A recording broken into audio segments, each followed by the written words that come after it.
ಒಂದು ಎಸ್ ಪಾಟೀಲ್ ಸಾಹೇಬರು ಕೂಡ ಆಗಮಿಸಿದ್ರು. ಅವರನ್ನು ನಮ್ಮ ಸಮಿತಿಯ ಪರವಾಗಿ ತುಂಬ ಹೃದಯದಿಂದ ಸ್ವಾಗತವನ್ನು ಬಯಸ್ತಾ ಇದ್ದೀನಿ.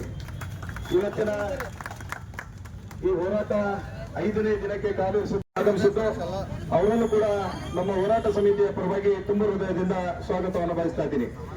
ಆದ್ಮೇಲೆ ಇವತ್ತು ಬಹುಶಃ ಕಳೆದ 25 ದಿನಗಳಿಂದ ನಿರಂತರವಾಗಿ ಇದು PPP ಮಾಡೆಲ್ ನಲ್ಲಿ ಯಾವಾಗ ಆಗಿದೆ ಅನ್ನೋದು ನನಗೂ ಗೊತ್ತಿಲ್ಲ. ಇದು ನಮ್ಮ ಕ್ಯಾಬಿನೆಟ್ ನಲ್ಲಿ ಆಗಿರ್ತಕ್ಕಂಥ ನಿರ್ಣಯ ಕೂಡ ಅಲ್ಲ. ಅದಕ್ಕೆ ಇದನ್ನ ಪುನಃ ಮುಖ್ಯಮಂತ್ರಿಗಳಿಗೆ ಮನವರಿಕೆ ಮಾಡಿಕೊಡ್ತಕ್ಕಂಥದ್ದು, DCM ಅವರಿಗೆ, ಶರಣ್ ಪ್ರಕಾಶ್ ಪಾಟೀಲ್ಗೆ, ಈವನ್ ದಿನೇಶ್ ಗುಂಡೂರಾವ್ ಅವರಿಗೆ ಮನವರಿಕೆ ಮಾಡಿಕೊಟ್ಟು ಈ ಸರ್ಕಾರಿ ಮೆಡಿಕಲ್ ಕಾಲೇಜ್ ಮಾಡ್ರಿ ಅಂತಕ್ಕಂಥದ್ದು ನನ್ನ ಒತ್ತಾಯ. PPP ಮಾಡ್ತೀವಿ, ಅದಕ್ಕೆ ಕಾರಣ ಏನಂತಂದ್ರೆ ಕೇಂದ್ರ ಸರ್ಕಾರದ ಅನುದಾನ ಕೊಡಲ್ಲ. ನೀವು ಸ್ಥಳೀಯ ಏನು ಈ PPP ಮಾಡೆಲ್ ಆಧಾರಿತವಾಗಿ ಮಾಡಿಕೊಂಡು ನೀವು ಮಾಡಬಹುದು ಅಂತ ಕೇಂದ್ರ ಸರ್ಕಾರದ ಸೂಚನೆ ಐತೆ ಅಂತ ಉಪಮುಖ್ಯಮಂತ್ರಿಗಳು ಹೇಳಿದ್ದಾರೆ ಸರ್. ಈಗ ಅದನ್ನ ಬದಲಾವಣೆ ಮಾಡಕ್ಕೇನು ಸಮಸ್ಯೆ ಇಲ್ಲಲ್ಲ, ಯಾಕೆ ಮಾಡಬೇಕು? PPP ಮಾಡೆಲ್ ಮಾಡಿದ್ರೆ ರೋಗಿಗಳಿಗೆ ದರ ನಿಗದಿ ಮಾಡೋದು ಕೂಡ ಕಾಲೇಜ್ ನಡೆಸ್ತಕ್ಕಂಥವ್ರ ಕೈಯಲ್ಲಿ ಅಧಿಕಾರ ಬರ್ತದೆ, ಅದನ್ನ ಕೊಡಬಾರ್ದು. ಮತ್ತು ಸರ್ಕಾರಿ ಮೆಡಿಕಲ್ ಕಾಲೇಜ್ ಇದ್ರೆ ಯಾವುದೇ ರೋಗಿಗೆ ಅತಿ ಹೆಚ್ಚಿನ ಹಣ ಕೊಟ್ಟು ಚಿಕಿತ್ಸೆ ತಗೊಳ್ತಕ್ಕಂಥ ಅವಶ್ಯಕತೆ ಬೀಳೋದಿಲ್ಲ. ಅಕಸ್ಮಾತ್ ನೀವು PPP ಮಾಡೆಲ್ ಮೆಡಿಕಲ್ ಕಾಲೇಜ್ ಮಾಡಿದ್ರೆ ಅಲ್ಲಿ ದರ ಅವ್ರು ನಿಗದಿ ಮಾಡ್ತಾರೆ, ಸರ್ಕಾರ ನಿಗದಿ ಮಾಡೋದು. ಮತ್ತು ಅಲ್ಲಿ ಬಡು ಮಕ್ಕಳಿಗೆ ಶರಣ್ ಪ್ರಕಾಶ್ ಪಾಟೀಲ್ರು ಮೊನ್ನೆ ಕ್ಯಾಬಿನೆಟ್ ನಲ್ಲಿನೇ ಒಂದು ವಿಷಯ ಪ್ರಸ್ತಾಪ ಮಾಡಿದ್ರು.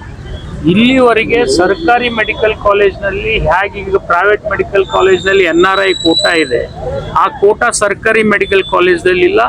ಹಿಂದೆ DK ಶಿವಕುಮಾರ್ ಅವ್ರ ಹೆಲ್ತ್ ಮಿನಿಸ್ಟರ್ ಇದ್ದಾಗ ಅವರೇ ಪ್ರಸ್ತಾಪ ಮಾಡಿದ್ರು. ಅದನ್ನೇ ಶರಣ್ ಪ್ರಕಾಶ್ ಕೂಡ ಪುನರುಚ್ಚಾರ ಮಾಡಿ 15% ಸೀಟನ್ನು ಸರ್ಕಾರಿ ಮೆಡಿಕಲ್ ಕಾಲೇಜ್ನಲ್ಲಿ ಕೂಡ ಕಾಲೇಜ್ ನಡೆಸ್ಲಿಕ್ಕೆ ಹಿನ್ನೆಲೆಯಲ್ಲಿ 85% ಮೆರಿಟ್ ಕೊಟ್ಟು 15% ನಲ್ಲಿ ಕಾಲೇಜ್ ನಡೆಸ್ತಕ್ಕಂಥ ವ್ಯವಸ್ಥೆ ಕೂಡ ನಾನು ಮಾಡ್ತೀನಿ ಅಂತೇಳಿ ಅವರೇ ಪ್ರಸ್ತಾಪ ಮಾಡಿದ್ದಾರೆ. ಆ ಹಿನ್ನೆಲೆಯಲ್ಲಿ ಯಾವುದೇ ಹೊರೆ ಸರ್ಕಾರಕ್ಕೆ ಬರೋದಿಲ್ಲ ಇಲ್ಲಿ ಮೆಡಿಕಲ್ ಕಾಲೇಜ್ ಆದ್ರೆ. ಸಚಿವರು ಹೇಳ್ತಿರುವಂತದ್ದು ಆ ರೀತಿ ಮಾತ್ರ ಇಲ್ಲ ಅಂತ ಹೇಳಿ ಸರ್. ಈಗ ಮೊನ್ನೆನೆ ಮೆಡಿಕಲ್ ಕಾಲೇಜಿನಲ್ಲಿ 15% NRI ಕೋಟಾ ನಾನು ಇಂಟ್ರೊಡ್ಯೂಸ್ ಮಾಡ್ತೀನಿ ಅಂತೇಳಿ ಶರಣ್ ಪ್ರಕಾಶ್ ಪಾಟೀಲ್ರೇ ಹೇಳಿದ್ದಾರೆ. ವಿಶೇಷವಾಗಿ ಸ್ಪೆಷಲ್ ಅಟೆನ್ಷನ್ ಡ್ರಾ ಮಾಡಿದ್ದಾರೆ ಕ್ಯಾಬಿನೆಟ್ ಇಂದು. ಈಗಲೂ ಇದೆ ಸರ್, ಈಗಿಲ್ಲ, ಈಗ ಮೇಲೆ ಬರ್ಬೋದು. ಉಸ್ತುವಾರಿ ಸಚಿವರು ಅದನ್ನ ನೀವು ಕ್ಯಾಬಿನೆಟ್ ಅಲ್ಲಿ ಪ್ರಸ್ತಾಪ ಮಾಡಬೇಕಾಗಿತ್ತು, ಬಹಿರಂಗವಾಗಿ ಪ್ರಸ್ತಾಪ ಮಾಡಬಾರ್ದು ಉಸ್ತುವಾರಿ ಸಚಿವರು. ನೋಡ್ರಿ, ನಾನು ಅಸೆಂಬ್ಲಿನಲ್ಲಿ ಪ್ರಸ್ತಾಪ ಮಾಡಿದ್ಮೇಲೆ ಕ್ಯಾಬಿನೆಟ್ ನಲ್ಲಿ ಏನ್ ದೊಡ್ಡ ಅಸೆಂಬ್ಲಿನಲ್ಲಿ ಈ ಜಿಲ್ಲೆಯಿಂದ ಮೆಡಿಕಲ್ ಕಾಲೇಜ್ ಆಗ್ಬೇಕಂತೇಳಿ ಯಾವ್ದಾರೆ ಒಬ್ಬ MLA ಕೇಳಿದ್ರೆ ಅದು ನಾನು ಒಬ್ನೇ, ಬೇರೆ ಯಾರು ಇಲ್ಲ. ನಿಂಬಲ್ಲಿ TV-ನಲ್ಲಿ ಕ್ಲಿಪ್ಪಿಂಗ್ಸ್ ಅದಾವೆ, ಆಡಿಯೋ ಇದಾವೆ, ವಿಡಿಯೋ ಇದಾವೆ. ನಾನು ಇವತ್ತಲ್ಲ 2013ರಿಂದ 18 ತನಕ ಸತತವಾಗಿ ಕೇಳಿದ್ದೆ. ಅದು ಆಗ್ಲಿಲ್ಲ ಅಂತ ತಿಳ್ಕೊಂಡೆ ಸುದಯದಿಂದ 2018ಕ್ಕೆ ನಾನೇನು ಹೆಲ್ತ್ ಮಿನಿಸ್ಟರ್ ಆದೆ, ಫಸ್ಟ್ ಬಿಜಾಪುರಕ್ಕೆ MCH ಮಾಡಿಕೊಟ್ಟೆ, ಟ್ರೋಮಾ ಸೆಂಟರ್ ಮಾಡಿದೆ, ಸೂಪರ್ ಸ್ಪೆಷಾಲಿಟಿ ಮಾಡಿದೆ, ಆಯುಷ್ ಹಾಸ್ಪಿಟಲ್ ಮಾಡಿದೆ, 150 ಎಕರೆ ಫುಲ್ ಫೆನ್ಸಿಂಗ್ ಹಾಕಿ ಅಲ್ಲೆಲ್ಲ ರಸ್ತೆಗಳನ್ನು ಅಭಿವೃದ್ಧಿ ಮಾಡಿಕೊಟ್ಟೆ. ಮಾಡಿ ಇಲ್ಲಿ ನೀರಿನ ವ್ಯವಸ್ಥೆನೂ ಕಡಿಮೆ ಆಗ್ಬಾರ್ದಂತೇಳಿ ತಾಸ್ಬೋಡಿ ನೀರನ್ನು ಕೂಡ ಒಯ್ದು ಆ ಕ್ಯಾಂಪಸ್ಗೆ ಬಿಟ್ಟಿದ್ದೀನಿ. ಅಲ್ಲಿ ಹೆಚ್ಚಾದ್ರೆ ಅದನ್ನ ಒಯ್ದು ಸೈನಿಕ್ ಸ್ಕೂಲ್ ಕೊಡ್ರಿ ಅಂತ ಕೂಡ ಒಂದು ಪ್ರಸ್ತಾವನೆ ನಾನೇ ವಾಟರ್ ಬೋರ್ಡ್ ನಿಂದ ದುಡ್ಡು ಕೊಡಿಸಿ ಮಾಡಿಸ್ಕೊಡ್ತೀನಿ. ಸರ್, ಈಗ ಉಪಯೋಗ ಆಗ್ತಿಲ್ಲ ಸರ್. ಅದು ಉಪಯೋಗ ಆಗೋದು ಬಿಡೋದು ಇನ್ನಿಲ್ಲ, ನಾಳೆ ಮಾಡ್ಕೋಬೇಕು ಅಷ್ಟೇ, ಇನ್ನೇನಿಲ್ಲ. ಅವ್ರು ನಾನಂತೂ ಚಾಲು ಮಾಡೇ ಕೊಟ್ಟು ಬಂದಿದ್ದೀನಿ. ಪಂಚಮಸಾಲಿ ಸ್ವಾಮೀಜಿ ಅವ್ರನ್ನ ಏಕಾಏಕಿ ಉಚ್ಚಾಟನೆ ಆ ವಿಚಾರದಲ್ಲಿ ನಾನು ಯಾವುದೇ ಇಲ್ಲ, ನನಗೇನು ಇಲ್ಲ ಅಂತ ನಾನೇ ಹೇಳ್ತಾ ಇದ್ದೀನಿ. ಯಾಕೋ ಇದು ಯಾವಾಗ ಇಲ್ಲ ರೀ, ನನಗೆ ಗೊತ್ತಿಲ್ಲ. ಸರ್ಕಾರ ನಮ್ಮ ಕ್ಯಾಬಿನೆಟ್ ನಲ್ಲಿ ತೆಗೆದುಕೊಂಡಂತ ನಿರ್ಣಯ ಇದು ಅಲ್ಲ. ಚರ್ಚೆ ಆಯ್ತು, ಬಸವನಗೌಡರು ಕೂಡ ಚರ್ಚೆ ಮಾಡ್ತಾರೆ. ನೋಡ್ರಿ, ನನಗೆ ಯಾರು ಚರ್ಚೆ ಮಾಡ್ತಾರೆ ಸೆಷನ್ ನಲ್ಲಿ ಆಗಿಲ್ಲ, ನನಗೆ ಗೊತ್ತಿಲ್ಲ. ಆದ್ರೆ ಯಾವ ಸರ್ಕಾರದಲ್ಲಿ ಈ ನಿರ್ಣಯ ಆಗಿದೆ ಅದು ತಪ್ಪು.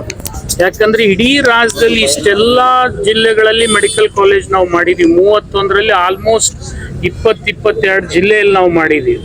ಇನ್ನು ಉಳಿತಕ್ಕಂಥವು ಎಷ್ಟಿದಾವೆ?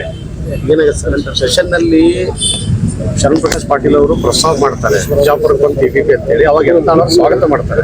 ಇದು ನನಗೆ ಇದೆಲ್ಲ ಗೊತ್ತಿಲ್ಲ. ಹೋರಾಟ ಸ್ಟಾರ್ಟ್ ಆಗಿತ್ತು. ನನಗದು ತಪ್ಪದು ಮಾಡಬಾರ್ದಂತ ಅವರಲ್ಲಿ ಕೂಡ ನಾನು ವಿನಂತಿ ಮಾಡ್ಕೊಳ್ತೀನಿ. ಮಾನ್ಯ ಉಪಮುಖ್ಯಮಂತ್ರಿಗಳು ಮತ್ತು ಮುಖ್ಯಮಂತ್ರಿಗಳಲ್ಲಿಯೂ ವಿನಂತಿ ಮಾಡ್ತೀನಿ. ಸರ್, ಈಗ ಪಂಚಮಸಾಲಿ ಸ್ವಾಮೀಜಿ ಅವರು ಏಕಾಕಿ ಉಚ್ಚಾಟನೆ ಸಮಾಜದಲ್ಲಿ ಯಾಕೆ ಬದಲಾಗ್ತಾ ಇದೆ? ಇದಾಗಲೇ ನಾನು ವಿಶೇಷವಾಗಿ ಜಾತಿ ಸಂಘರ್ಷದಲ್ಲಿ ಸ್ವಾಮಿಗಳ ವಿಚಾರದಲ್ಲಿ ದೂರ ಇದ್ದೀನಿ. ದಯಮಾಡಿ ಅದರಲ್ಲಿ ನನಗೆ ಇನ್ನೊಂದು, ಈಗ ಜಾತಿ ಗಣತಿ ಆ್ಯಪ್ ಓಪನ್ ಆಗ್ತಿದೆ, ಇವತ್ತಿನಿಂದ ಆರಂಭ ಆಗುತ್ತೆ. ಅದನ್ನ ಮಾನ್ಯ ಮುಖ್ಯಮಂತ್ರಿಗಳು ಸ್ಪಷ್ಟನೆ ಕೊಟ್ಟಿದ್ದಾರೆ. ಇಲ್ಲಿ ಸ್ವಲ್ಪ ಟೂತಿಂಗ್ ಪ್ರಾಬ್ಲಮ್ ಇದ್ದೇ ಇರ್ತಾವ, ಒಂದು ಸ್ಟಾರ್ಟ್ ಆಗಾಗ. ಇವತ್ತೇ ಪ್ರಾರಂಭ ಆಗ್ತಾ ಇದೆ, ಖಂಡಿತ ಆಗ್ತದೆ ಎಲ್ಲ. ನಾವು ಭಾರತದಲ್ಲಿ ಹೇಳಿದೆ ಸರ್.